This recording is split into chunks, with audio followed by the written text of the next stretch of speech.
Hi అండి, నమస్తే. నేను మీ తేజ్ని. ఈరోజు మిరపకాయ బజ్జీలు ఎలా ప్రిపేర్ చేయాలో చూద్దాం. బజ్జీలు అంటే ఎవరికి ఇష్టం ఉండవండి, అందరికీ చాలా ఇష్టం కదా.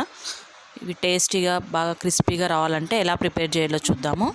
ముందుగా ఒక మిక్సీ జార్ తీసుకొని ఒక కప్పు కొబ్బరి వేసుకుందాము. అలాగే జీలకర్ర 1 టేబుల్ స్పూన్ వేసుకొని హాఫ్ టేబుల్ స్పూన్ సాల్ట్ వేసుకొని ఒకసారి మిక్సీ పట్టుకొని మన పౌడర్ని ప్రిపేర్ చేసుకుందాం బజ్జీలోకి స్టఫింగ్.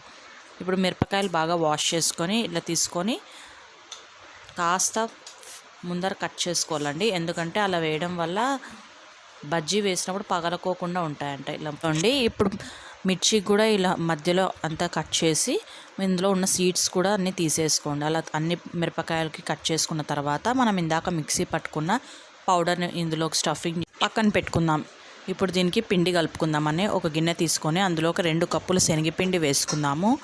అలాగే 1 టేబుల్ స్పూన్ సోడా పొడి, 2 టేబుల్ స్పూన్ల సాల్ట్ వేసి పిండిని బాగా గట్టిగా కలుపుకోవాలి. ఇలా వీడియోలో చూపించిన విధంగా పిండిని బాగా తడుపుకున్న తర్వాత స్టవ్ ఆన్ చేసి ప్యాన్ పెట్టి ఆయిల్ డీప్ ఫ్రైకి సరిపడా ఆయిల్ వేసుకొని ఆయిల్ బాగా ఎక్కాక సిమ్లో పెట్టుకోవాలి. ఎప్పుడు బజ్జీలు బాగా మనకి ఆయిల్లో డీప్ ఫ్రై అవుతాయి సిమ్లో పెట్టుకోవడం వల్ల.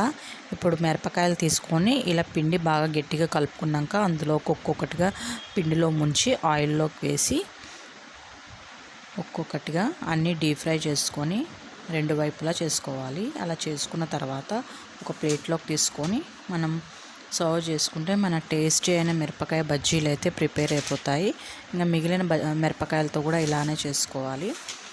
బజ్జీలు బాగా కాలిన తర్వాత ప్లేట్లో తీసుకుంటాం కదండి, అందులోకి మనము స్టఫింగ్ చేసుకోవచ్చు. ఆనియన్, ఉప్పు, కారము, కొద్దిగా లెమన్ వేసుకొని బజ్జీకి మధ్యలో స్టఫ్ చేసుకొని తింటే కూడా చాలా టేస్టీగా ఉంటాయి. మీకు వీడియో నచ్చినట్లయితే like, share and subscribe my channel.